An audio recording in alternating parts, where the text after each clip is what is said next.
Bien, pues Bien. bien aquí. La idea hoy día es que participen harto para que hagan preguntas y veamos cómo podemos concretar o profundizar en algunos temas. Por ejemplo, dentro de los temas tenemos, ahí voy a compartir la pantalla mejor, claro. Lo más relevante de la semana pasada fue algo que en la iglesia lo enseñan, pero no con la profundidad que se debiera, ¿cierto? Que ahí estoy compartiendo la pantalla, que tiene que ver justamente con el tema de las 70 semanas, ¿ya? Que es vital, vital, vital, porque, como les decía o como les explicaba anteriormente, este tema puede convertir a muchos, tanto como judíos, ateos también, y todo tipo de personas, si uno verdaderamente se lo propone, ¿entiendes? Entonces, por ejemplo, es increíble la matemática que hay acá y la, ¿cómo se diría yo? La precisión de cada cosa que se dice. Eso demuestra que las cosas de Dios a veces cuando son muy precisas y muy perfectas, eh, obligan a, a que se enrede la persona común. Y acá vamos a ver un lenguaje bien especial porque va ligando cosas, pero por eso que yo las tuve que separar por colores. Una cosa es que la Biblia es un libro perfecto, ¿cierto? Que tiene cosas difíciles de descifrar y ocultas también para la gente que quiera examinarla, pero también, como mismo lo dije, ella es una piedra de tropiezo para las personas que no tienen diría, la orientación correcta. Entonces, si uno lee así someramente esto, se enreda, no entiende nada, porque no es algo que esté verdaderamente unido por un hilo conductor, sino que va como, diríamos, por trazos, y uno tiene que unir los trazos en forma independiente, darse cuenta de la forma. Y muchas narraciones bíblicas son como un candelabro, dicen, que el tema central está al medio, pero de repente lo primero está ligado con lo último, y así sucesivamente las cosas intermedias están ligadas con las otras. Entonces, lo mismo pasa quizá en esta profecía, porque vemos que hay una parte que habla de las 70 semanas y después se retoma acá, y por otra parte, y por otra semana, 7 años, confirmar, entonces, y también y ungir el lugar santísimo. ¿Se fija? Hay como tres ligazones. Lo mismo pasa con las letras azules, para terminar la prevaricación, y después, ¿se fija? También, y dice que a la mitad de la semana, ya, se quitará la vida al Mesías. Mira, aquí me falló el color un poco, pero es azul. Y después en verde, sí, aquí tenemos, y desde la salida de la orden para restaurar Jerusalén, que fue algo distinto, que sería este punto de acá, y después habla de el Mesías príncipe, que sería toda esta línea que llega hasta cuando Jesús nace y después cuando es bautizado. ¿Sí? Porque una cosa es que nazca y la otra cosa es que sea ungido, y ahí cuando pasa a ser Mesías. Antes era solamente un ser humano, hasta que fue ungido, llegó a ser obviamente el Mesías, porque la palabra Mesías o Cristo significa justamente eso, ser ungido. Y también habrá 7 semanas, 49 años, etcétera. Todo esto está muy, muy bien relacionado. Entonces la idea, no sé si entendieron esto, si tienen alguna pregunta en relación a este tema, porque es muy, muy relevante y muy poderoso. De hecho, como vimos en la semana, también se quiso profundizar sobre por qué el pueblo de Israel, eh, diríamos, incluso ha esgrimido maldiciones para la persona que trate de interpretar esto. Y yo lo he transmitido, me acuerdo una vez conversé sobre esto les conté, con Erika Diamond, que era una judía, falleció ya lamentablemente, judía muy estricta, era incluso profesora de la sinagoga en Australia, en Sydney, y ella, su posición era muy firme al principio, siendo que jamás un judío va a aceptar, o ella aceptaría que Cristo fuera el Mesías o alguien relevante. Sin embargo, después de leer este capítulo con ella cambió totalmente. Incluso estaba después muy entusiasta, había descubierto algo nuevo. Y obviamente para ella era muy difícil dejar, porque como buena judía, el amor al dinero a veces los traiciona. Y dejar de pertenecer al núcleo judío es algo que a ellos les perjudica mucho económicamente. De hecho, me llamó la atención mucho que ella trabajaba mucho. Ella trabajaba, dice que trabajaba muchas horas en el día y siempre me sacaba eso. Entonces yo le dije, bueno, ¿y cuándo descansa? Le dije yo, el sábado descanso, duermo 13 horas, me dijo el sábado.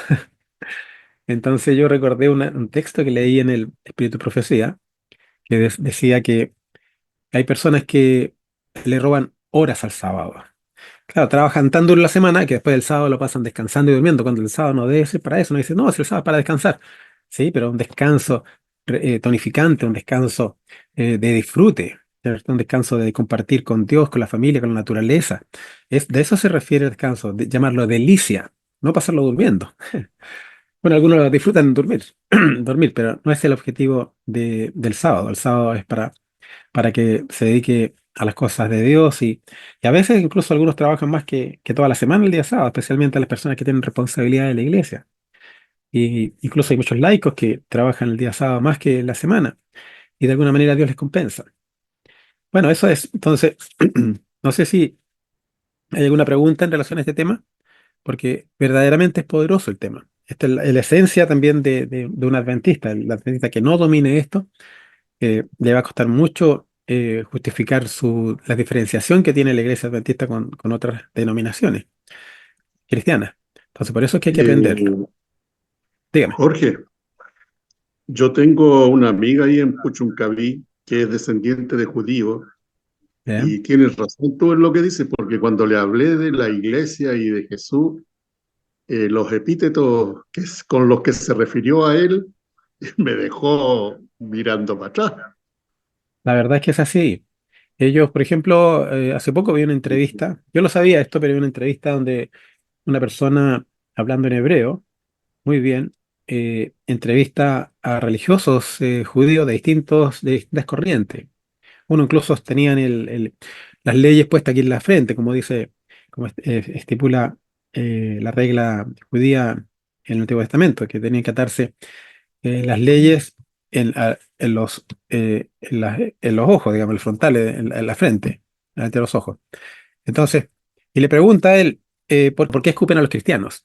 Entonces ellos decían, porque son idólatras, decía, por idólatra porque adoran la cruz, adoran a Cristo, adoran a una persona. Entonces, por eso que ellos consideraban que era correcto escupirlo. ¿Y qué tiene que hacer si una persona cristiana anda con una cruz, qué sé yo? Bueno, por idólatra hay que matarlo, decía. ¿Cómo matarlo? Decía, pero ¿por qué? Si eso no estamos en el tiempo antiguo, estamos en el tiempo moderno, donde eso es un crimen. Entonces, y te acusan, no, no, hay que extirparlo porque eso corrompe la sociedad, todo eso. Entonces, wow. Y verdaderamente ellos, si ven, una vez mostraron un video donde salían unos cristianos cargando una cruz porque iban a un evento. Entonces había una cruz de palo que llevaban y ellos, judíos que pasaron, lo empezaron a escupir. Entonces uno dice, pero ¿cómo tan drástico? Es así, todavía en tiempo moderno. La gente religiosa tiende, cuando se basan en dogmas y no en principios de fe, como nosotros, tienden a ser legalistas y se apartan del verdadero sentido que tiene la fe. Cristo por eso vino a corregir todo eso. Y antes dice, acuérdense que la profecía de Isaías dice que Dios iba a levantar los valles y dejar caer los collados y los montes, de manera que se aplanara el terreno. ¿Para qué? Para que vieran al Mesías, vieran a Dios directamente. Antes estaban ellos cubiertos por las profundidades, por las alturas de los montes, no podían ver claramente a Dios. El objetivo de él, de de Cristo era justamente mostrar el verdadero carácter del Padre. Y por eso que fue la revelación máxima. La revelación máxima que dio Dios al mundo fue su Hijo amado. Y la revelación máxima que Y dio Cristo al mundo fue el Espíritu Santo. ¿Entiendes? Porque él ya, habló de eso. Yeah. y cómo justifican ellos todo la adoración que tienen por David y haciéndole cierto una estrella a su nombre? ¿Cómo lo interpretan ellos como pueblo? ¿No es idolatría? Bueno, hay distintas corrientes al interior. Algunos de ellos sí pueden interpretarlo así. Hay corrientes muy parecidas. Ellos, bueno, nosotros sabemos que la estrella de ahí tampoco tiene un verdadero significado. Incluso muchos la encuentran que es algo que tiene origen no muy, diríamos, santo. Origen Pero bueno, pagano. sí, eso es lo que dicen algunos. Y yo no he estudiado el tema en profundidad, pero la verdad es que no es muy relevante. Lo relevante es que sabemos que el Israel actual fue un Israel artificial. Lo que pasa es que la característica de Jacob, me acuerdo de Jacob, ¿qué es lo que hacía Jacob? Siempre uno tiene que fijarse en las relaciones de lo que, de lo que son los patriarcas que formaron estos pueblos. Jacob, por ejemplo, acuérdense que le pusieron el nombre de Jacob porque venía tomado del talón de su hermano, pero misteriosamente la palabra también significa engañar o engañador. Entonces se llamaba Mentiroso. engañador, ¿cierto? Y de hecho engañó a su hermano cuando lo traiciona, aprovechándose de su apetito, lo traiciona y lo seduce, digamos, para quitarle la primogenitura por un plato de lentejas, lo que parecía absurdo, digamos, no se puede vender algo tan importante por un plato de lentejas, pero el hermano, como era negligente, lo aceptó y por eso fue también rechazado. Por otro lado, también tenemos a él que traicionó y engañó a su padre, ¿cierto? A su propio padre. Eso es muy grave para una persona de ese país, de Oriente, digamos, en general.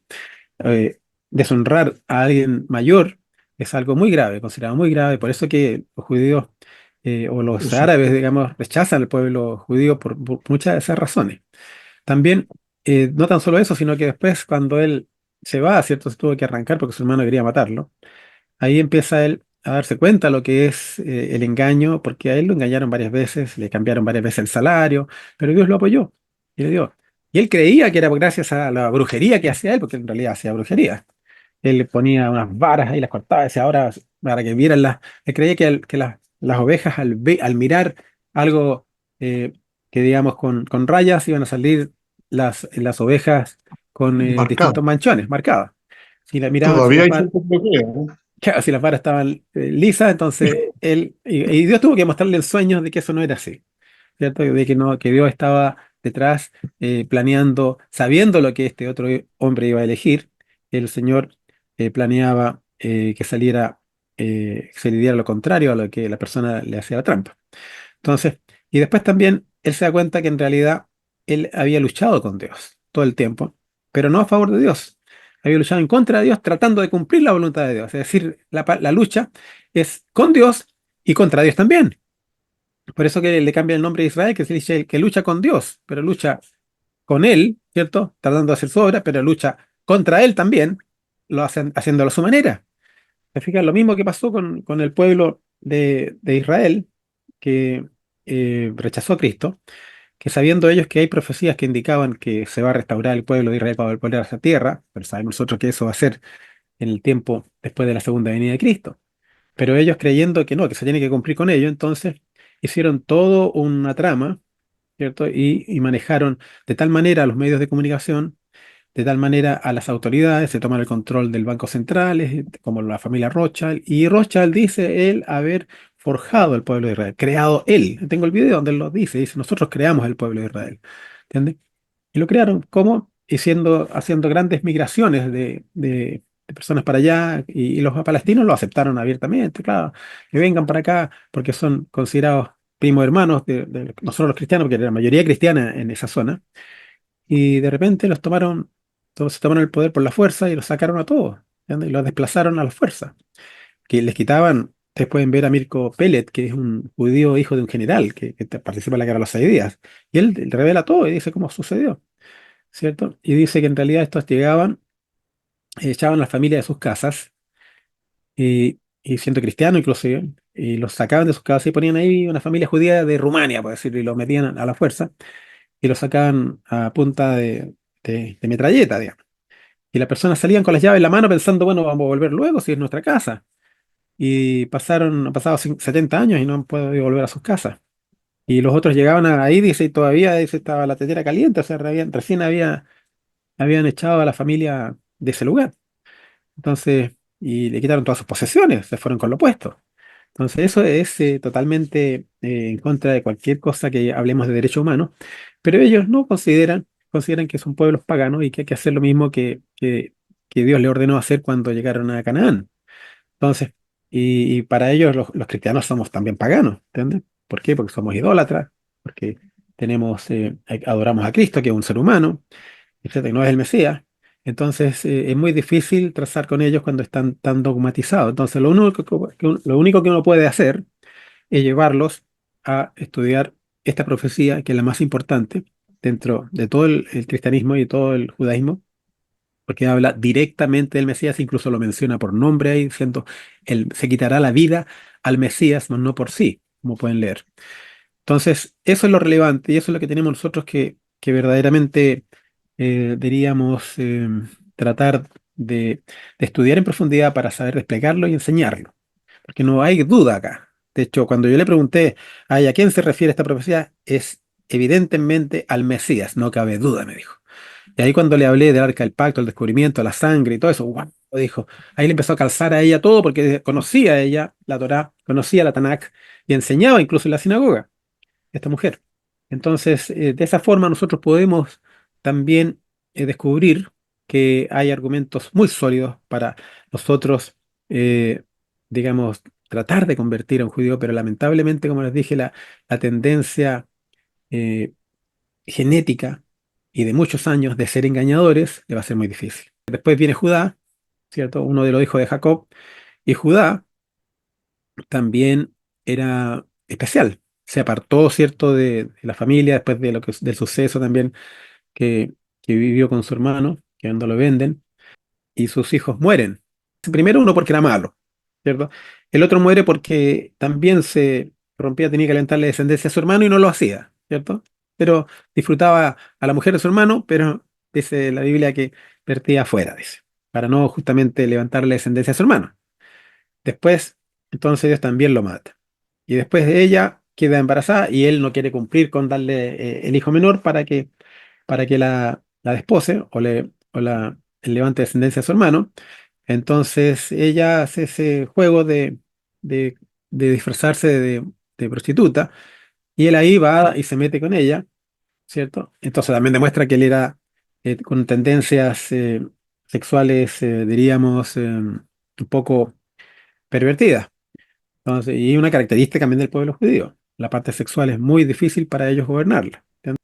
Eh, Una consulta. dígame.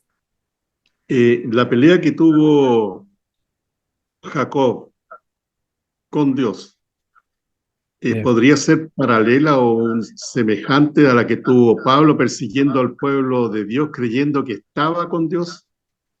mire, interesante paralelo. Bueno, Paralelo. eh, sí, la verdad es que cuando Dios interviene, obviamente Dios es un Dios de amor, ¿ya? Interviene justo cuando y toca el punto justo que uno necesita. El caso de Jacob, él siempre estaba luchando para hacer la voluntad de Dios, pero contra la voluntad de Dios, sino que haciéndolo a su propia manera, ¿ya? Lo mismo Pablo, tiene razón. Pablo quería hacer la voluntad de Dios, pero estaba totalmente confundido haciéndolo a su manera, creyendo él y tratando de convencerse de que era, pero la Biblia dice que Pablo eh, daba, el Cristo le dijo, dura cosas de dar coces contra el aguijón. ¿Qué es lo que es el aguijón? El aguijón es la punta de acero que tienen una estaca, digamos, con punta de acero, que ocupaban los arrieros del ganado. Y de repente el toro que está en celo se pone bravo y empieza a cornear al caballo. El caballo tiene unas protecciones normalmente para que no le pase nada con las corneaduras. Pero obviamente el caballo empieza a ser empujado y puede matar al jinete, entonces le ponen un aguijón y le meten el aguijón en la espalda, en los hombros, donde sea. Y eso hace que el aguijón se le entierre, entonces al finalmente el toro sufre, pero sigue insistiendo porque tiene que conseguirse la suya. El celo es tan fuerte, lo mismo, el celo de, de Saulo en ese tiempo era tan fuerte por Dios que decía, no, si somos el pueblo escogido, lo mismo que pasa con muchos judíos hoy día, que somos el pueblo escogido, todo eso, y tenemos que insistir, entonces tenemos que matar a estos cristianos. Claro, y él decía, pero entraba con dudas porque veía que los cristianos se portaban humildes, se portaban amables, eran sanos, todos eran judíos, de origen judío, entonces, pero ¿cómo? Y había gente buena, seguramente. eh, Vio el discurso de Esteban, ¿cierto? Y lo vio y quedó enternecido. Por eso dijo, no, yo no lo voy a ir a apedrear. Y yo les cuido de la ropa, yo les cuido de la ropa, ¿entiendes? Entonces Dios se dio cuenta de esa actitud de Pablo, de que estaba luchando contra la evidencia, contra lo evidente, digamos. Hasta que al final Dios lo bota del caballo, lo deja ciego y le hace entender que en realidad él era dura cosa contra el hijo y él lo entendió perfectamente. Entendió que estaba luchando contra Dios, creyendo luchar para Dios. ¿Ya? Y eso es lo que pasa. Y muchos cristianos le pasa lo mismo. Muchos, a veces religiosos o musulmanes, otros, al presentarles la verdad se van a dar cuenta. Por eso que muchos van a convertirse, dice profecía, al final, cuando vean el comportamiento humilde y maravilloso que van a tener los verdaderos hijos de Dios. La está pasando. En el Medio Oriente hay ciertos lugares, incluso en Asia, ciertos lugares donde han sacrificado muchos cristianos. Y los llevan a la horca o los llevan a ser degollados. Y van felices. Y ese testimonio es el que da más, diríamos, almas o genera más conversiones que cualquier otro. ¿Entiendes? Entonces, ese tipo de cosas tenemos que tenerla en cuenta. No en vano se derramó la sangre que tenemos aquí atrás, la sangre de Cristo, como ejemplo de lo que tenemos que hacer nosotros por la causa. Dios es un Dios de amor y Él se encargará de que el sufrimiento sea menor de cada uno, que podamos resistir ese tipo de embates. En cuanto a lo que vamos a ver hoy día, eh, para algo que me preguntaba Miguel, me decía, ¿qué hay de cierto que tú viviste cerca del muro de Jerusalén? Y yo la verdad es que no he vivido cerca del muro de Jerusalén. Mi padre nació en Belén, no en Jerusalén. Y Belén es muy especial. De hecho, el pueblo de Belén era mayoritariamente cristiano. Tenían más del 90% cristiano. Hoy día están quedando cada vez menos, producto de las persecuciones y de lo que ha sufrido el pueblo cristiano en ese lugar y se han migrado a otros países. De hecho, hay muchos palestinos de ahí de Belén, que son de judíos casi todos, y que tienen carnet chileno. Me mostraba un niño de ahí, me acuerdo yo cuando estaba allá, me mostraba, mira, yo soy chileno, voy a demostrar el carnet. Y pero no hablaba español ni nada. ¿Pero por qué? Porque por derechos humanos le han dado nacionalidades distintas para que ellos puedan cualquier cosa eh, migrar a nuestro país. ¿Entiendes? O los respeten más porque no son en realidad tan solo palestinos, sino que son chilenos también. Entonces vamos a compartir lo que es el tema de Sigue la Estrella, para que veamos lo que pasa en Belén. La estrella porque la estrella de Belén, proyecto arqueológico, las tumbas de Belén le llamé yo, que siempre hablan de las tumbas de, de Jerusalén, de otros lados, pero de Belén no. Y la verdad es que es muy relevante porque las verdaderas tumbas están en Belén. Vamos a verlo. Hay que seguir la estrella. En la ciudad de Belén, a la iglesia de la Natividad. Aquí estamos en la calle del Pesebre, que es la ruta que pienso yo debe haber tomado Jacob para cruzar hacia Migdaleder. Esa es la ruta, se fijan, se ve bastante plana, pero podemos acelerar la llegada por esta ruta un poco más empinada, que es la calle Tarajme o Tarashme, que significa, como se leía, la calle de los guías turísticos. Es bastante empinada, se ve la otra calle, por aquí podemos seguir subiendo. Llevamos a esa persona como referencia adelante. Hay pasadizos muy estrechos. Por aquí a veces circulan autos. Ahí nos cruzamos con la calle de la Estrella, que es la principal de la marcha que se hace en los tiempos de Navidad hacia la iglesia de la Natividad. Estamos llegando al cruce o a la puerta, digamos, que probablemente sea una de las puertas de entrada muy antiguas. Esta se llama Puerta Es Sarara o la Puerta de la Estrella, como pueden ver ahí, en la ruta hacia la iglesia de la Natividad en Belén. Al lado de la puerta hay esta singular panadería donde se fabrica el típico pan árabe, pan pita. Aquí seguimos cruzando por debajo. Aquí se ve que esto puede haber sido una fortaleza, porque se ven todavía parte de los muros que ahora están siendo parte de las casas. Esto puede haber sido una fortaleza que protegía a la ciudad de Belén con una de sus entradas. Seguimos en la ruta. Aquí damos una pequeña curva y se notan pilares, que es el monumento predilecto de las personas que viven en Belén. Y llegamos a la calle de Pablo VI. Ahí está el Museo de Belén, con la Unión de Mujeres Árabes también, que son las que encargadas seguramente de mantenerlo. Aquí llegamos a la Manchester Square, o la plaza del pesebre. Al lado se puede ver la municipalidad, y ahí está la mezquita de Omar, musulmana, también en la ciudad de Belén. Siguiendo para allá se puede ver al lado izquierdo, como ven ustedes, el Centro para la Paz de Belén. Ahí se puede apreciar la calle que está abajo, ahí donde circula ese vehículo, y más al fondo se ve ya la iglesia de la Natividad, esa que está ahí. Aquí está el pilar solitario, que probablemente sea el pilar que construyó Jacob para Raquel. Ahí está el Palacio Oriental Palace, un hotel, y ahí está la iglesia de la Natividad.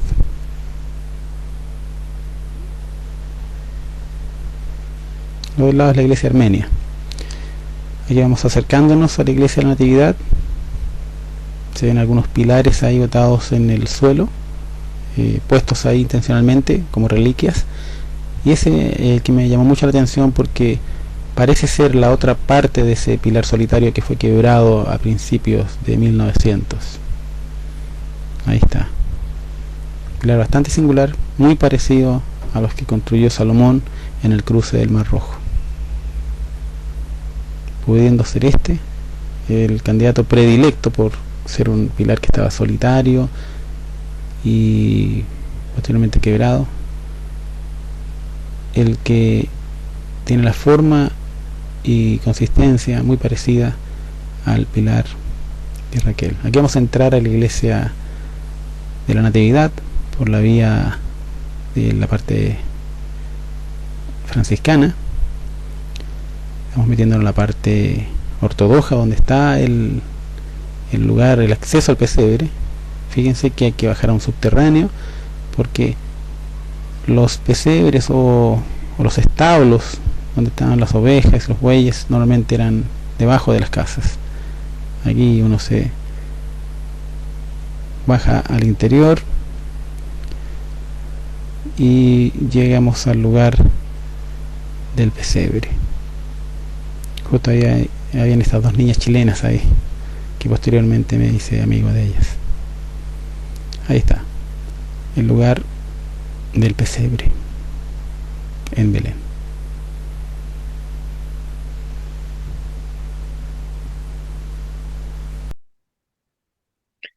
Ojo que este lugar, el que todos visitan, pero el verdadero, según mis primos, el verdadero en realidad está para acá, para ahí, para allá.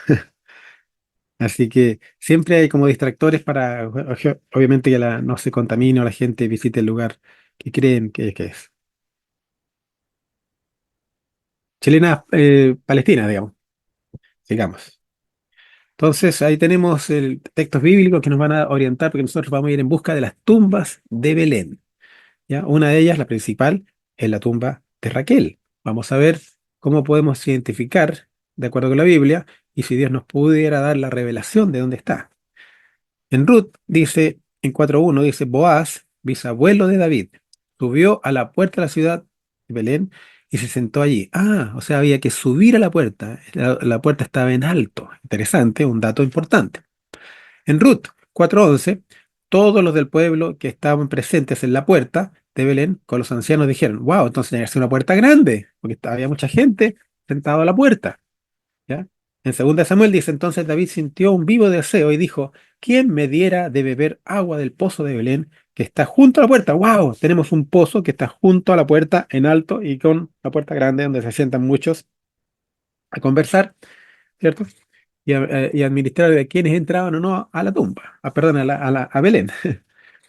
Es interesante. ¿Ya? Sigamos.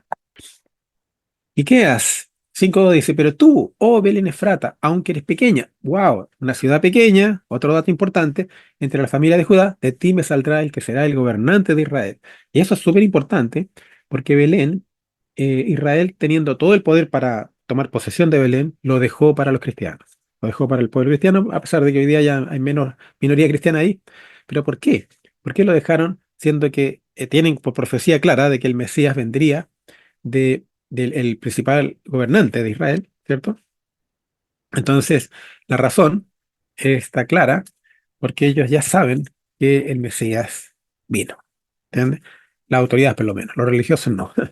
En Génesis 35:16 dice, y partieron de Betel y había aún como media legua de tierra. Yo hice todos los cálculos investigando a qué se refería con media legua de tierra. Y al final descubrí que se refiere más o menos a 800 metros. Esa es la conclusión que yo saqué. Hice toda una investigación al respecto. Para llegar a Efrata, o sea, Efrata tiene que haber estado a una distancia de 800 metros de la puerta, ¿ya? Cuando Raquel parió y hubo trabajo en su parto. Wow, entonces, por eso es que se diferenciaba una Belén parte Efrata y Belén normal, ¿ya? Entonces dije yo, qué raro, ¿por qué se le llama Efrata? Bueno, ¿por qué? Porque había una mujer que se casó con Caleb, que era de nombre Efrata, ¿cierto? Y era, entonces, seguramente por eso le pusieron ese nombre. Y ahí Raquel tuvo parto, en ese lugar. En Génesis dice, así murió Raquel y ahí murió en ese lugar y fue sepultado en el camino de Efrata. ¿Por qué le llama el camino de Efrata? Ese es justamente el camino más sinuoso y fácil de cruzar, la cual es Belén, y puso Jacob un pilar sobre la sepultura de Raquel estaba. Entonces dije, wow, hay que buscar ese pilar. Y como lo hizo Jacob, dije yo, tiene que ser parecido a los que hizo Salomón, porque Salomón seguramente siguió la misma tradición de los pilares que construía Jacob o su padre Abraham, ¿cierto? Y justamente yo sabía que era de corte tipo fenicio, digamos. Y cuando yo llego a Belén, me acuerdo en esa oportunidad, yo venía caminando desde acá y me venía un taxista, me venía a dejar aquí, me acuerdo, y aquí estaban los guardias, y cuando ven al taxista, era de asado, creo, entonces salen corriendo ellos y le decía que se detuviera y él no había visto, porque venía conversando conmigo distraído, y nos estaban apuntando con los rifles, con los metralletas, digamos, y ahí cuando se da cuenta, se para y se asusta, y yo le tuve que decir, pare, pare, pare, en inglés, y ahí se dio cuenta y paró. Entonces, claro, yo me bajé caminando, él no podía pasar, me hago caminando, presento mi pasaporte, todo eso, y sigo caminando. Algo bonito me pasa después que, bueno, primero empiezo a ver el muro que están construyendo para aislar Belén. Entonces yo dije, wow, wow, dije yo ahí, exclamé y dije, amado pueblo de Israel, ¿cómo haces esto? Digamos que Dios hizo que, que tanto costó destruir el muro de Alemania, digamos, perdón, de Alemania, claro, el muro que dividió Alemania, para que ellos estén construyendo otro muro acá, nuevamente. Bueno, va a ser destruido, acuérdense, muy pronto. Sigamos avanzando y me encontré con la sorpresa de que había una pastora. Yo ya la miré de lejos y ella estaba ayudando a las ovejitas a pasar. Me acordé de Raquel, que era pastora, a pasar por una rejita. Ella la ayudaba con el báculo y después ya rápidamente se pone al frente y las ovejas la siguen, la seguían a ella. Entonces dije, wow, qué maravilloso. Y me miraban a mí como un extraño que me están mirando. Fue una experiencia bastante bonita porque me acordé de la forma como debe dirigirse o debe ser un pastor de la iglesia, tiene que ser alguien, un líder, que lo dirija, que las ovejas lo sigan por amor, porque le tengan confianza y fe en él, no porque se coma las ovejas y las mate, las trasquile. Bueno, es como David. David amaba a sus ovejas y las cuidaba. Seguramente, claro, la familia se las comía, pero él seguramente yo creo que era vegetariano. ¿Entiendes? Por amor a las ovejas, porque las cuidaba. Entonces daba su vida por las ovejas. Se enfrentaba a leones, se enfrentaba a osos, ¿cierto? ¿Por qué? Porque él amaba a las ovejas. Entonces eso tiene que ser pastor, no que anden con perros ahí, que una vez son los diáconos que andan mordiendo a las ovejitas de la iglesia, a los ancianos. No, tiene que ser por amor que sigan al pastor. ¿Entiendes? Es la forma como se ve en Belén y es la forma como se debe pastorear una iglesia. Ahí estoy con el alcalde de ese tiempo, que era eh, de apellido Nasser, Hanna Nasser, y ahí tiene incluso la foto de, eh, no me acuerdo el nombre, pero de uno de los presidentes y líderes de ese tiempo, o anteriores, de, se me olvidó el nombre. Bueno, y ahí vemos otra cosa, y él es cristiano, ¿cierto? Incluso medio pariente mío era, ¿por qué? Porque la hermana de él era casada con un tío mío, ¿entiendes? Que vive en Estados Unidos, en Florida. Entonces, claro, tenía todas las puertas abiertas para hacer cosas en Belén. Aquí estoy con el director, también cristiano, de Antigüedad y Turismo de allá. Entonces, tenía las puertas abiertas para hacer cualquier actividad en Belén. ¿Gracias a qué? Gracias a que un primo hermano mío, cristiano, ¿cierto? Trabaja para el Ministerio de Antigüedad y Turismo. Entonces, fabuloso. O sea, tenía las puertas abiertas para hacer excavaciones en Belén que nadie las tiene. Nadie. Gracias a eso. Porque me reconocen como una persona de allá. Incluso ahí este no es musulmán, sí que trabaja como paleontólogo. Y me contaba cosas. Yo también le compartí con él algunas cosas y me mostraba todos los artefactos que han encontrado allá. ¿Cierto?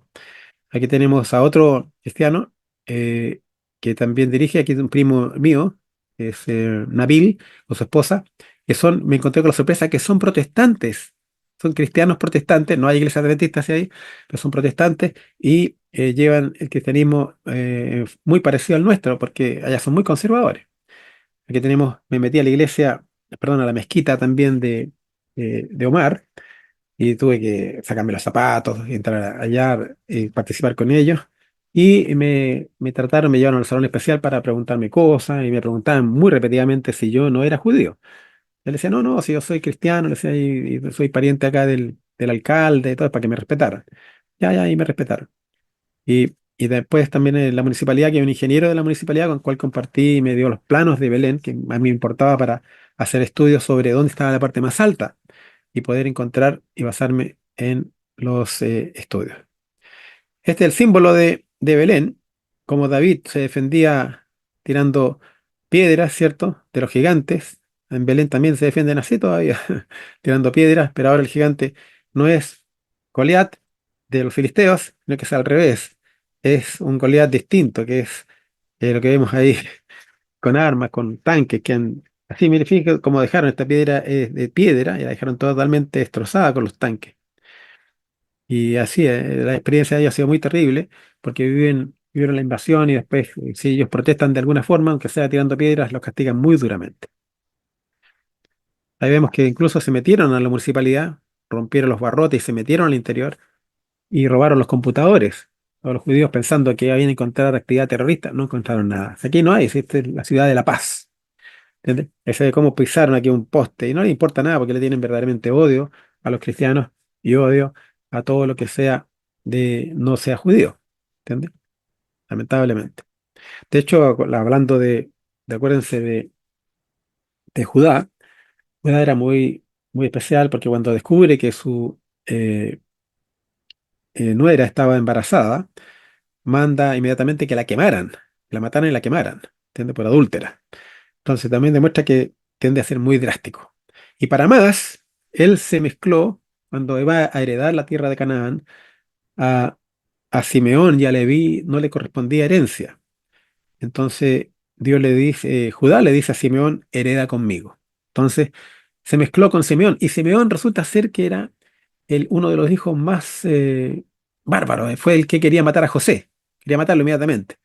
Y los hermanos intervinieron para que no lo matara. Por eso que Simeón fue que José lo dejó castigado, ¿cierto? En cárcel allá en Egipto y mandó a los hermanos que se volvieran a buscar a su otro hermano. ¿Sí? Por esa es la razón que lo dejó a Simeón. Y también, entonces eso explica de por qué son tan duros los judíos en su forma de pensar y forma de actuar. Son muy drásticos y muy religiosos. Entonces, pero la religión la llevan al extremo de ser diríamos, dogmáticamente criminales. A ese extremo lo llega. No todos, pero algunos de ellos. Ahí vemos cómo sufren el pueblo, amenaza y constante dispara. Hay personas que se tienen que normalmente eh, acostar en sus casas para no recibir los disparos. ¿Entiendes? Eso lo vive mucha gente. O para ir al colegio, los muchachos tienen que pasar cercos y pasan humillaciones de todo tipo. ¿Entiendes? Y por cualquier cosa toman preso inmediatamente y pasan varios meses en la cárcel, sino años. ¿Entiendes?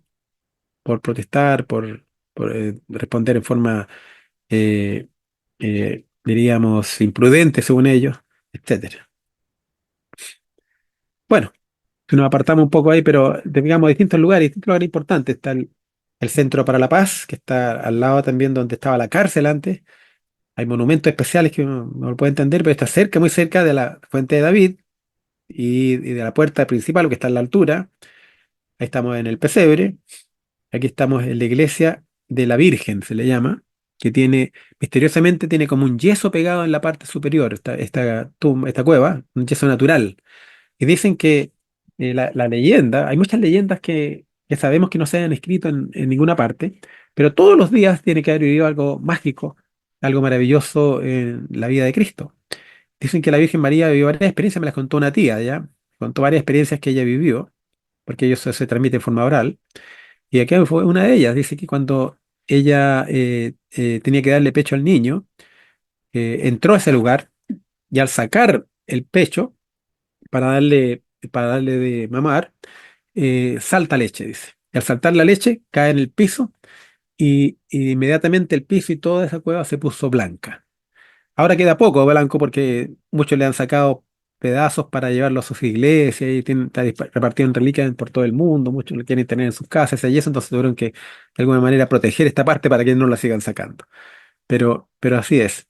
¿Entiendes? Hay muchas leyendas que uno no sabe si son ciertas o no, pero como la gente allá es muy honesta y se transmiten en forma oral estas experiencias, entonces es muy posible que así sea. Y aquí tenemos a Raquel, ¿cierto? Que dice aquí que llora por sus hijos. Ahí está cargando el cántaro cuando Isaac, perdón, el siervo, ¿cierto? Eliezer, la ve y la lleva después para que se esposara con Isaac. ¿Entiendes? Debe haber sido muy hermosa ella. Sigamos. Aquí tenemos en Belén también lo que es Artaz. Artaz es la parte más baja de un valle que es muy fértil. Lechugas gigantes sean ahí, tiene tierras muy ricas, un clima especial. Y ahí un uruguayo construyó esto, una persona millonaria, eh, perdón, eh, construyó este edificio que es un monasterio también que en Artaz, Artaz se llama. Ahí están las piscinas del rey Salomón. Él mandó a construir estas piscinas. ¿Por qué las mandó a construir? La mandó a construir con el propósito de acumular aguas, porque ahí fue también un brote natural el agua, y justamente para alimentar el valle fértil que hay abajo. Hay tres piscinas de estas. Esta la otra que está seca, ¿ya? Y para mí dije yo, bueno, si yo soy inteligente como Salomón, yo no construiría mi tumba y mis tesoros no los escondería debajo de una pirámide, porque todos van a saber que hay algo escondido ahí. Yo lo escondería en algo útil. O sea, una de las partes que yo postulé podrían ser estas piscinas. Y aquí hay como algo raro, ¿te fijas? Con plataformas, sellos ahí. Capaz que debajo de estas piscinas hay algo interesante. Entonces yo lo comenté con Richard Reeves, que es el presidente de la agrupación, porque él tenía escáneres de subsuelo, que eran de Ron Wyatt. Entonces, Richard Reeves le pedía yo que me prestara los equipos, que fuéramos juntos, para ello le podía conseguir los permisos para que hiciéramos un escáner. Y él no pudo hacerlo, pero misteriosamente, años después, me cuentan ahí cuando fui después a Belén, que se metieron a la fuerza. Se metieron judíos a la fuerza. Y por eso hoy día está todo esto cerrado con rejas, porque se metieron con escáneres y pasaron aquí los escáneres por todos lados. Claro, porque se dieron cuenta que yo tenía razón en mi postura, pero no les sirve de nada porque cuando el Señor no quiere revelar algo, lo oculta.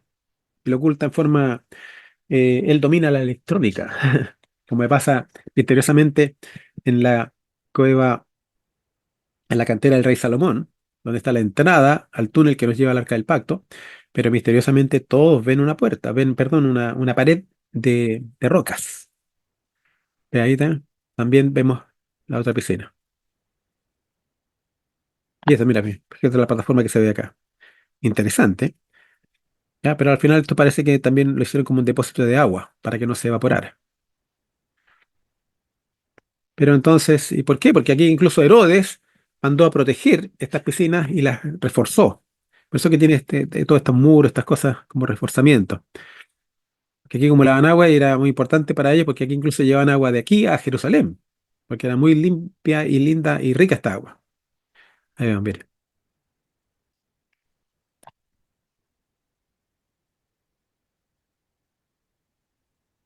¿Ya?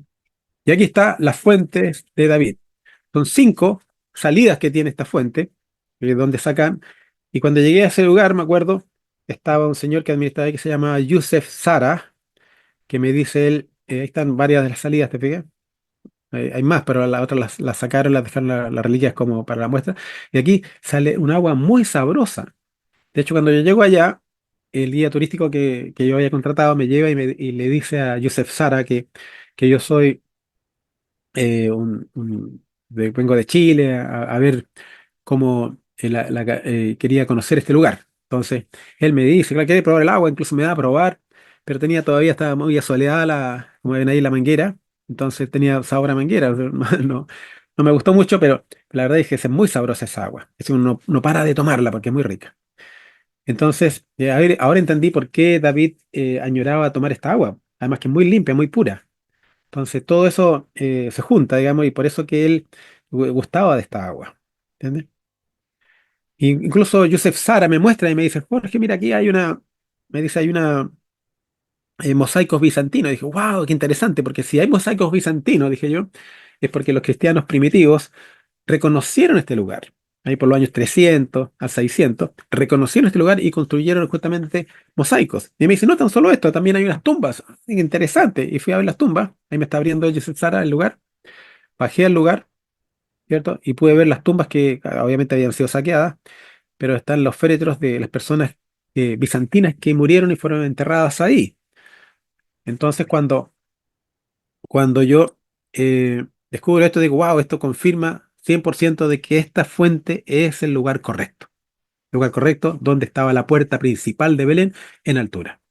Y Efrata seguramente en un sector por afuera, ¿cierto? Que distaba a cierta distancia de 800 metros de este lugar. Entonces ahí yo quería, ¿por qué? Porque andaba buscando las tumbas de Belén y también andaba buscando la tumba más importante, que es la de Salomón y David, y también la tumba de Raquel, que va a ser el paso intermedio. Ahí está Joseph Sara, incluso aquí hay una inscripción que la taparon con cemento plástico para después preservarla y pusieron ahí lo que estaba escrito, digamos, en griego o en latín, no sé, hay que verlo. Ahí está Joseph Sara con su esposa, que ella también es de apellido Fleffel, pero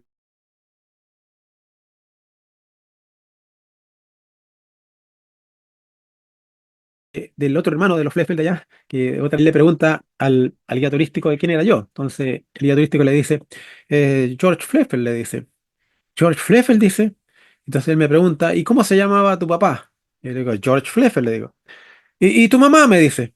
Lila, dice. ¡Oh, Lila! Dice, y me empieza a abrazar. Y yo digo, ¿por qué? Porque me dice, yo era el mejor amigo de tu papá, trabajábamos juntos en Kuwait, en Kuwait. Entonces, wow, digo yo, qué interesante. Entonces le muestro una foto de mi papá y le daba besos él y se la ponía en el pecho. Entonces yo digo, qué interesante, porque eso me va a permitir a mí hacer excavaciones aquí también. La verdad es que la puerta abierta por todos lados. Entonces, ahí hay una puerta justamente al lado de la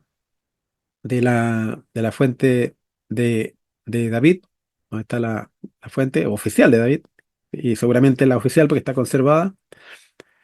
Y hay sectores que se nota que es muy antiguo porque no tienen mortero y tienen ventanas. Esta es una ventana, aquí hay una puerta, pero está como sepultada porque, claro, con los años se han ido acumulando escombros y la gente allá edifica sobre los escombros.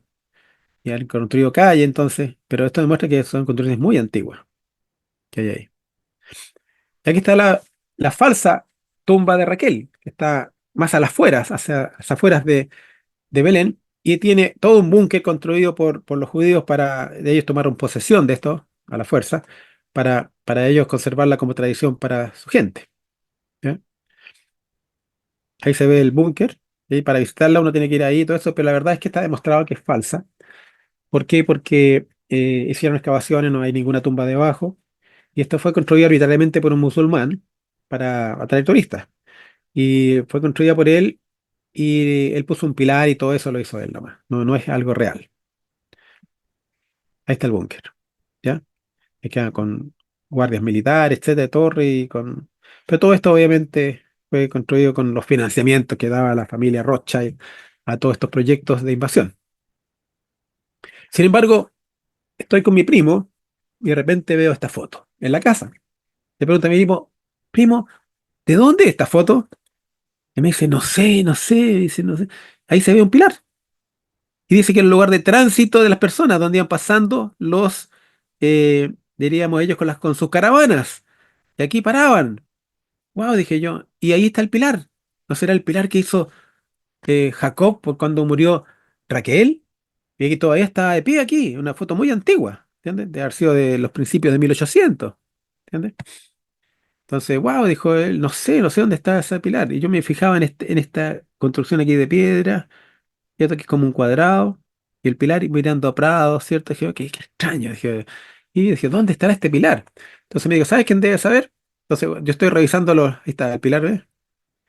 Más de cerca, y más de cerca aún. Se veía que tiene forma fenicia, que es la forma como tienen los pilares antiguos. Entonces, de repente siguiendo, aquí está el pilar, pero nadie se da cuenta, ahí está. Y aquí está el territorio donde estaba, creo, la cárcel. Aquí está la casa Fleffel, aquí está la casa Fleffel. Por aquí, claro. Aquí está la cárcel y ahí está la casa Fleffel, detrás. Entonces, y aquí está el pilar también, pero cuesta identificarlo. El lugar de tránsito, se fijan, donde hay procesiones. Entonces, en Isaías 19:19 dice, en aquel día habrá un altar a Jehová en medio de la tierra de Egipto y un pilar dedicado a Jehová junto a su frontera, y que lo hizo Salomón. Y lo descubrimos cuando veamos el tiempo, y aquí está el pilar que encontró Ronald Wyatt tirado en el agua, con toda la parte cincelada, porque le borraron el mensaje que salía ahí, que esto había sido construido en honor a Yahweh por Salomón, ¿cierto? Y al otro lado encontraron uno intacto, que tenía ese mensaje escrito, al otro lado del cruce del Mar Rojo. Entonces, lo que dice la Biblia, justamente se encontró el altar y se encontró este pilar en la frontera de Egipto con Canaán, ¿entiendes? Y yo empecé a buscar los pilares, cuál sería el pilar. Entonces, lamentablemente, también Belén es conocida por la ciudad de los 40 pilares, porque ellos, como les dije, era el monumento predilecto que erigían, ¿cierto? En honor a lo que hizo Jacob, porque ellos no saben en realidad de dónde vienen las cosas, como nosotros a veces no sabemos de dónde viene el nombre de Chile, pero tiene un significado histórico relevante. Y lo mismo pasa con los pilares. Ellos no saben por qué le gustan tanto los pilares a la gente de Belén. Por Jacob. Jacob construyó el pilar sobre la tumba de Raquel. Y ahí está, dije, cuando viste esta foto, yo era un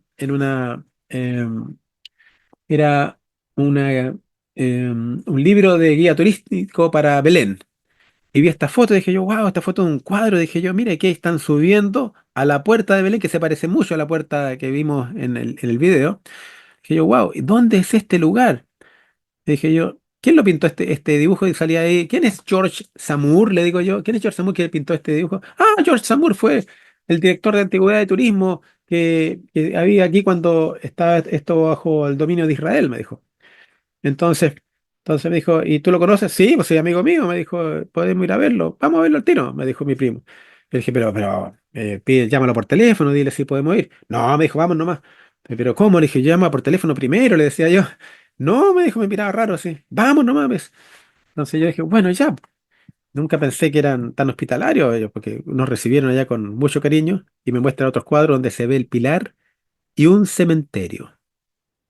Todos querían morir al lado del pilar de Raquel, dije yo. Y acá está lo que es la iglesia, y aquí está la casa Fleffel, y acá, dije yo, esta es la iglesia para la paz, ¿cierto? De Belén. Y ahí está la iglesia, pero el centro para la paz, y antes esto era una cárcel, y aquí abajo hay toda una construcción similar a la construcción que está de la iglesia de Natividad, similar, pero más antigua. porque eso estaba rodeado de elementos judíos antiguos, ¿cierto? Que rodeaban a este pilar. Fíjese, el pilar, rodeado por caminos. ¿Por qué? Porque es el pilar que construyó Jacob. Dije yo, este tiene que ser el pilar. ¿Dónde está esto? ¿Dónde está esto? Mi primo no se da cuenta. Y después cuando me dicen, uy, pero si esto es la iglesia de Natividad, pues aquí está. Y cuando se dan cuenta, recién ahí partimos al lugar. Ahí está. Encontramos esta foto también. ¿Se fija? Ahí está ahora la mezquita de Omar, la casa Fleffel, la cárcel, cuando estaba la cárcel después. Y aquí está el cementerio y esta construcción. Aquí donde pasaba la gente, incluso acampaban ahí, se fija, como Jacob lo hizo. Y, y todavía lo hacían, ¿se fija? Y aquí es donde murió Raquel. Y aquí este es el pilar de Raquel. Dije, tiene que ser ese el pilar de Raquel, pero no queda otra. ¿Cómo nadie se da cuenta? ¿Se fija? La gente a veces no tiene ojos para ver.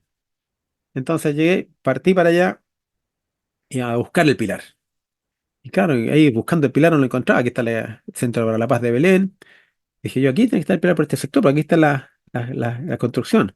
Pero encontré un pilar musulmán ahí, árabe. Ahí está la iglesia armenia, cristiana, la iglesia católica acá, y la iglesia franciscana, todo acá. Entonces dije yo, wow, tenemos que buscar el pilar. Y este es el cementerio que ahora es un hotel, el Palace, Central Palace, algo que se llama, o Royal Palace.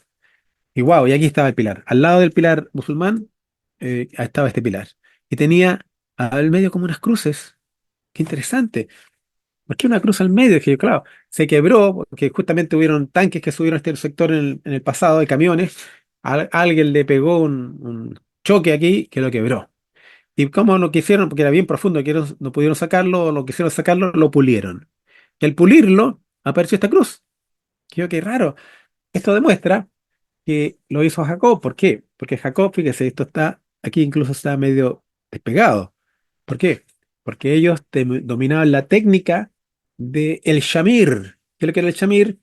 Ellos juntaban arena, qué sé yo, lo mezclaban con un producto que lo habían sacado de unos vegetales, que hoy día se sabe cuál es, y lo mezclaban y unían, hacían cuatro pilares, y después los juntaban y hacían un solo pilar, y les quedaba esto. ¿Se fija? Un pedazo acá, un pedazo acá, un pedazo acá, lo juntaban. Y por eso está unido artificialmente. Y por eso él era capaz de construir tantos pilares, donde iba a construir un pilar, porque lo hacían de esa forma artesanal, ¿cierto? Con un secreto que tenían ellos, porque usaban un compuesto que puede derretir la roca o formarla como plastilina, como plasticina. ¿Ya? Entonces, eso es lo que hacían ellos. ¿Ya? Y ahí está. Y tiene el mismo color y tonalidad que el pilar que está al lado de la iglesia nativa, este pilar. Entonces, dije, esta es la otra parte que se quebró, ahí está la otra parte.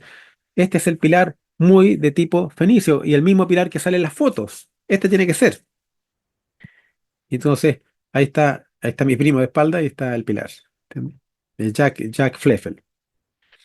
Ahí estoy poniendo la mano sobre él. ¿Entiendes? Y esto es. Hay un bloque que fue extraído porque dejaron este existente y ahí está la forma del pilar y las dimensiones que tiene. 154 centímetros, 28 centímetros está el suelo, 46 de ancho, 10 centímetros. Interesante.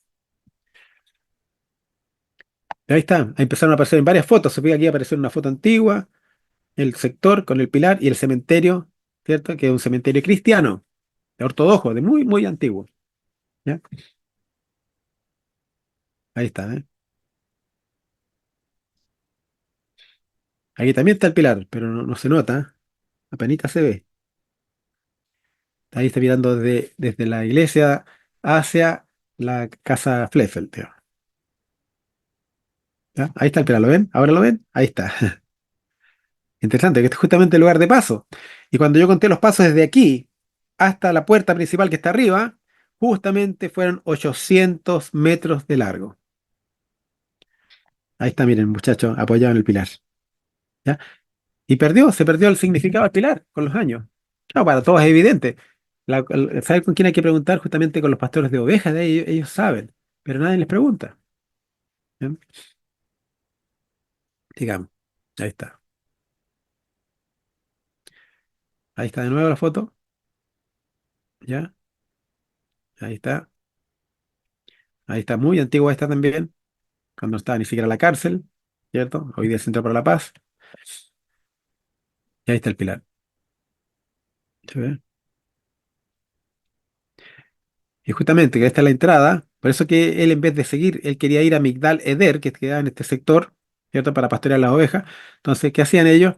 Tomaban esta ruta desde Jerusalén, ¿cierto? Seguían por acá, bordeaban la ciudad de Belén para poder seguir y llegar a donde ellos buscaban y cruzaban en este sector aquí, para Migdal Eder. ¿Entiendes? Aquí está la iglesia Natividad.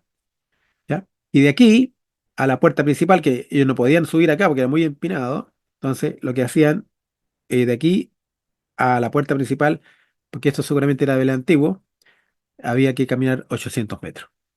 ¿Entiendes? Ahí está el camino, aquí lo pueden ver. Aquí está la calle principal, ¿cierto? Calle del Pesebre, sigue por esa línea, hasta allá, para allá, sigue, y aquí cruzaban. Acá empieza a subir de nuevo, ¿se fija? Acá sube de nuevo, entonces la parte más baja era esta. Y aquí cruzaban, y aquí justamente está la, el cruce donde está la iglesia Natividad y aquí está el Pilar. Y la casa Fleffel está aquí. Y está el Centro para la Paz. Aquí está, Manchester Square, ¿se fija? Está el plano de allá también. Y se fijan, incluso por aquí sale, aquí está la iglesia de la Natividad. Ahí está el museo que yo le hablé. Y ahí está, fíjese, Haus Fleffel, la casa Fleffel. Ahí está. Interesante que saliera aquí, po, ¿entiendes? Pero este es seguramente uno de los mapas que ellos, como lo pronuncian de distintas formas, ponen Fleffel en vez de Fleffel. Pero bueno, hay que aceptarlo. ¿Ya? Ahí está, Haus Fleffel. Y hoy día, en la casa Fleffel, ha sido designada como la casa de los pesebres, perdón, la casa de los pastores. La casa de los pastores, no, perdón, de los Reyes Magos, perdón, disculpe. La casa de los Reyes Magos fue oficializada hace muy poco y la nombraron y la vendieron, la vendimos, digamos, a los a las autoridades para que la construyeran. Y tienen ahí una placa identificadora que es la Casa Fleffen, ¿cierto? Que fue designada ahora como la Casa de los Reyes Magos. Hicieron toda una inauguración turística y todo eso. Y la van a ver. Y aquí está la iglesia de la Natividad, donde hay mosaicos, ¿se fijan? Mosaicos de tipo cristianos, donde mostraban el infinito, que es una característica de ellos, mostrando cómo se mezcla, ¿cierto? Cristianos. Y se fijan esa figura de infinito, sale acá eslabones cruzados, y justamente ese mismo eslabón, el que se encuentra, más antiguo todavía, porque tiene una estructura incluso inferior, muy parecido a la iglesia que está abajo del Centro de la Paz, que me dieron la posibilidad a mí de entrar porque el administrador era también pariente, y él me autorizó, incluso me quedé solo ahí revisando y vi cosas interesantes. Ahí está, el infinito nuevamente. Y ahí encontraron distintas ruinas, de era un templo. Incluso hay una noria ahí, como pueden ver, que estaba conectada. Dos norias juntas que fueron totalmente excavadas en la roca. El mismo estilo que se ve en la tumba de Cristo, donde cerca de ahí hay una noria que tiene para 1 millón de litros de capacidad, puesto enteramente excavada en la roca. Y ahí es donde guardan el agua para almacenarla durante el invierno y ocuparla en verano. Entonces, hay muchas fotos que después encontré donde se podría reconocer este lugar. Vamos a revisarla una por una. Ahí está la piscina de David, tiempo muy antiguo. Piscina de Salmón, perdón, tiempo muy antiguo. Ahí tenemos una mujer sacando agua de un pozo, típica mujer palestina, cristiana. Ahí vemos la mirada hacia la cárcel, donde estaba la cárcel. ¿Ya? Ahí tenemos la mirada, ahí está la cárcel también. Aquí no había, fíjese, no había todavía la mezquita de Omar construida. Ahí está la casa Fleffel. Ahí seguimos. Procesión increíble, este lugar cuando es cristiano, la fiesta más grande que hay en toda Palestina es justamente la fiesta de seguir la estrella de Belén, se llama, y hacen todo el recorrido de la estrella, dice, y llegan a la iglesia de Natividad. La Navidad para ellos es lo más importante. Esta es la entrada a la iglesia de la Natividad, y vemos otra celebración también, en el mismo lugar, ¿ya? Miramos, ahí tenemos la mirada hacia el pilar que está ahí, apenas se ve ahí, ¿ya? Digamos. Entonces, las autoridades ni siquiera sabían. De hecho, yo les tuve que decir a ellos dónde estaba el verdadero pilar. Se lo revelé solamente a una de las asistentes del ministro. Y ella reconoció que tiene que ser genuino, sí, porque tiene el mismo color, el pilar, todo eso. Y cuando vio, wow, parece que tengo razón. Fíjense, lamentablemente ahí hubo guerra, ataques. Y esos camiones, seguramente un tanque de haber golpeado en el pilar y lo quebró. Fíjense, estaban todos formados ahí. Y fíjense esto, mire. ¿Se dan cuenta de algo? Está en la fortaleza porque lo usaron como fuerte militar esto. Y fíjese ahí, fíjese, ¿qué está ahí? El pilar, pues mire, el pilar, como pueden ver. Interesante. Ahí aparecieron muchas más fotos. ¿Ya? Ahí está, mire. Ya, seguimos. Interesante. Todas estas fotos también las he conseguido con mis parientes y ahora es muy fácil. Estoy con mi mano en el pilar, con la misma chaqueta que tengo hoy día. Y está mi madre también mirando el pilar, al lado del monumento musulmán que hicieron. Pero ahí está el pilar, totalmente conservado. Ahí vemos el pilar nuevamente.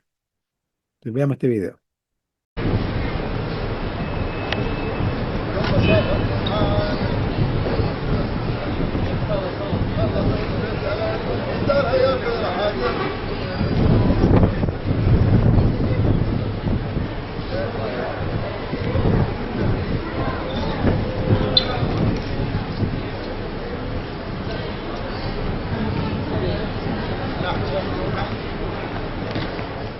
Hay uno que tiene una forma, una terminación distinta. Esta forma. Lo que demuestra que no es como del sector. Y cuando veamos la otra parte, vamos a encontrar una sorpresa. Da la impresión que fue elaborado con cuidado, ¿cierto? Muy bien tallado. Y aquí está donde se quebró, obviamente, de la parte que lo continuaba.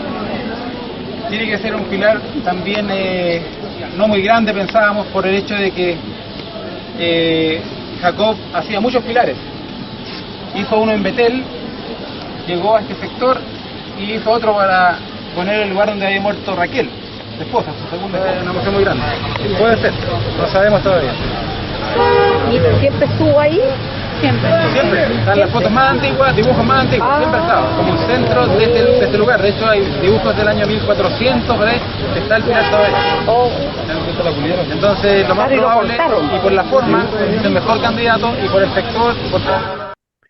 Este tema no lo presento mucho, porque la verdad es que no quiero que perviertan el hallazgo, porque esto fue un descubrimiento personal que el Señor me dio. Y bueno, vamos a tratar de nosotros de alguna manera oficializarlo, pero lo que hay que hacer después es la excavación que está abajo. Yo ya cometí una pequeña imprudencia un día, me acuerdo. Me metí en la iglesia armenia. El tipo me decía que no se podía entrar. Mi primo le pedí permiso. Mi primo trató de influir, pero tampoco me dejaron entrar, ni siquiera con el permiso de mi primo. Y el tipo se descuida y yo entro. Y hay todo un templo debajo también ahí que les asustó mucho porque no quieren que lo sepan los judíos. Bueno, fuimos después al verdadero Mamre. Vamos a recorrer, donde empezamos a encontrar sorpresas. Hace poco, es como la vieron ellos hace poco. Hay un resto de columnas ahí abajo. ¿Sí? Allá.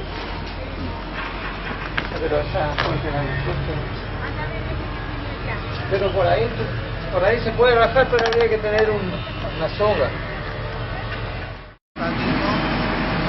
Tremendos bloques de piedra. ¿Cómo los movían? Un misterio. Si se fijan, acá alguien construyó o mandó a hacer esta tremenda construcción colosal, muy parecida a los bloques que tienen en Egipto. ¿Se fijan? Gigantes. A mí me llama mucho la atención porque bloques tan grandes solo se edificaban en Egipto. Acá no se encuentran bloques de piedra tan grandes. Entonces me recuerda que José, que fue el segundo después de Faraón de Egipto, vino a enterrar a su padre Jacob a este lugar.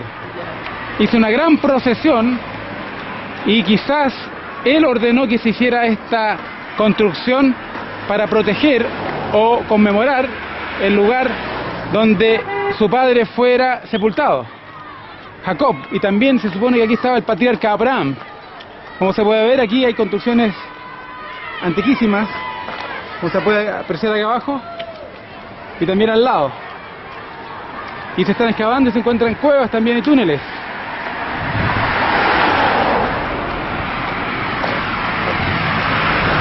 Ahí ven. Y fuentes de agua, o sea, aquí hubo un lugar de adoración seguramente. Está al lado de un colegio, como pueden escuchar a los niños allá. Interesante. Digamos, porque al lado ahí está Mamre, que estaba al lado de la cueva de Macpela. ¿Y por qué esta construcción colosal?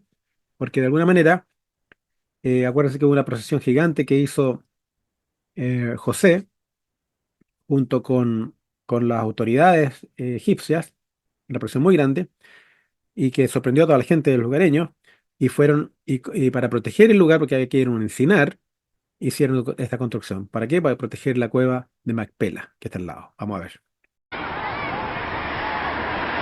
Y al lado está esa construcción que nosotros suponemos debe ser nada más ni nada menos que la cueva de Macpela. Vamos a entrar a este lugar.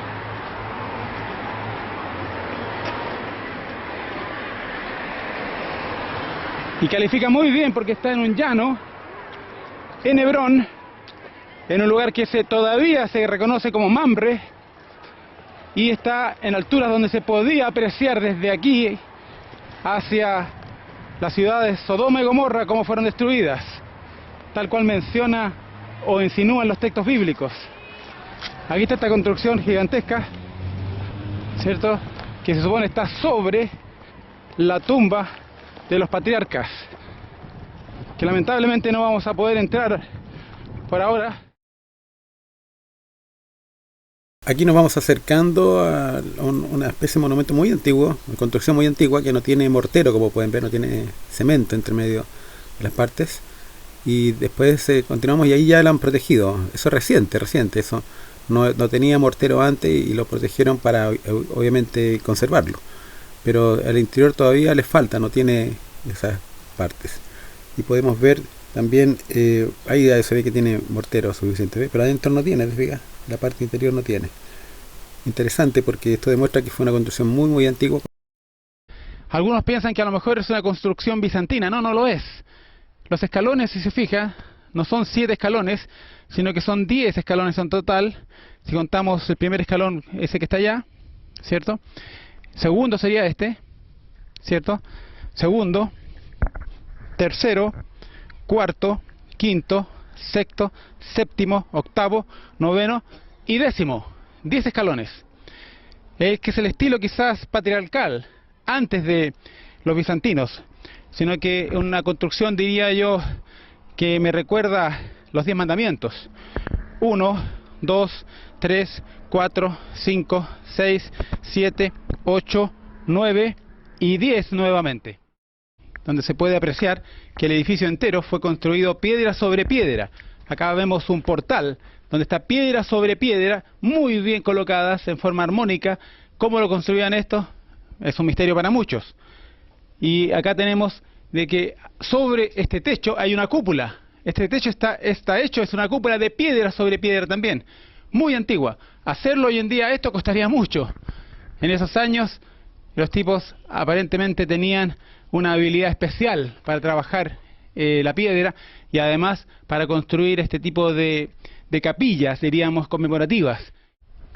Aquí estamos en la parte exterior, ya visitamos esa capilla que está sobre la cueva de Macpela, ¿cierto? Recorrimos la parte superior, vimos que habían capillitas que habían sido destruidas o han colapsado, ¿cierto? Visitamos la pared del frontis de esto, donde también se aprecia que había ofrecimiento, habían ofrendas ahí de aceites quemados o otras cosas, ¿cierto? Porque estaba todo manchado de carbón, también lo mismo que arriba. Y ahora vamos a ver cuál era la entrada, ¿cierto?, de este lugar. La entrada a la cueva, propiamente tal, porque la cueva no puede estar en la superficie. Las cuevas tienen que estar escondidas debajo del suelo o bien al interior de una montaña. En este caso, esta es la entrada, que afortunadamente fue cerrada y sellada porque tenemos que protegerla para que en este lugar se pueda de alguna manera preservar y dejar para el turismo, pero un turismo serio, ¿cierto? Aquí hay escalones que llegan hasta abajo, porque esta puerta no tiene sentido. Este es el techo de la puerta, ¿cierto? Y aquí, al interior o hacia abajo, está supuestamente las 3 tumbas de estos patriarcas. Digo 3 tumbas porque son 6 cuerpos que fueron sepultados de parejas. El hombre, ¿cierto? El patriarca con su esposa. Abraham fue sepultado en este lugar con Sara, su esposa, ¿cierto? Después, con posterioridad, fue Isaac sepultado también en este lugar. Y también con su esposa Rebeca, en la misma tumba. Se supone que el patriarca era sepultado de la cabecera y la esposa a los pies, para que ocuparan el mismo sitio y se sepultaban juntos, ¿cierto? Que es una característica solamente reconocida en el pueblo de Israel, en el pueblo de Abraham, ¿cierto? Después también fue sepultado en este mismo lugar Jacob, con su esposa Lea, de la misma forma. Porque, no sé, hay mucho que hacer, hay mucho que explorar en el sector, ¿ya? Y ahí está mi primo parado, y fíjese aquí también parece que hubiera una puerta, algo, portal, también hay mucho que hacer allá. Y hay muchos lugares donde podemos hacer mucha arqueología. De hecho, se encuentra por todos lados estas mismas lámparas que tenían en la antigüedad, también las que encontramos en la cueva, en el groto de Jeremías, donde estaba el arca del pacto. Este mismo tipo de lámparas, lámparas de aceite. ¿Ya? Entonces, hay un proyecto que queremos hacer que se llama el Proyecto de las Tumbas de Belén. Y la idea es poder certificar, ¿cierto?, cuál es la verdadera tumba de Raquel, también localizar la tumba de los reyes de David y Salomón, ¿cierto? Y ahí se requieren, ahí están las inversiones que más o menos serán necesarias, la verdad es que va a sobrar el dinero para hacerlo. Y los beneficios van a ser convertir a Belén en una zona de mayor atracción y actividad turística del mundo, con todos los beneficios económicos anexos, obtención de ayuda y protección internacional, creación en Belén de un centro mundial de investigación arqueológica, institutos y universidades capaces de dar respuesta a los visitantes desde los 3 distintos objetivos, que sería, por ejemplo, el cristiano, el musulmán, incluso el hebreo. ¿Entiendes? Hay una pregunta aquí, dice, ¿quién puede ver? Ya. No veo ninguna pregunta. Dice que UNESCO financia esas actividades, es interesante. Sí, podemos hacerlo con el apoyo de UNESCO, pero lamentablemente los organismos globalistas están a veces opuestos a este tipo de actividades porque favorecería la creencia en la fe, en el cristianismo. Entonces tenemos que hacerlo con recursos propios. Dios no va a aprobar también que se haga con productos fiscales, digamos, sino que tiene que hacerse con el desembolso nuestro propio bolsillo, digamos, porque acuérdense que Dios espera que nosotros hagamos las cosas de forma voluntaria y no por un salario. ¿Qué más? A ver. Bueno, ahí termina la presentación. Voy a dejar de compartir para que conversemos sobre este tema. No sé qué les ha parecido. ¿Tienen alguna pregunta, algún comentario que quieran hacer? La verdad es que el tema es fascinante y un tema real y tiene que ver con revelaciones que el Señor le ha dado a su siervo. Y esperemos que esto pueda producir eh, lo que estamos todos buscando.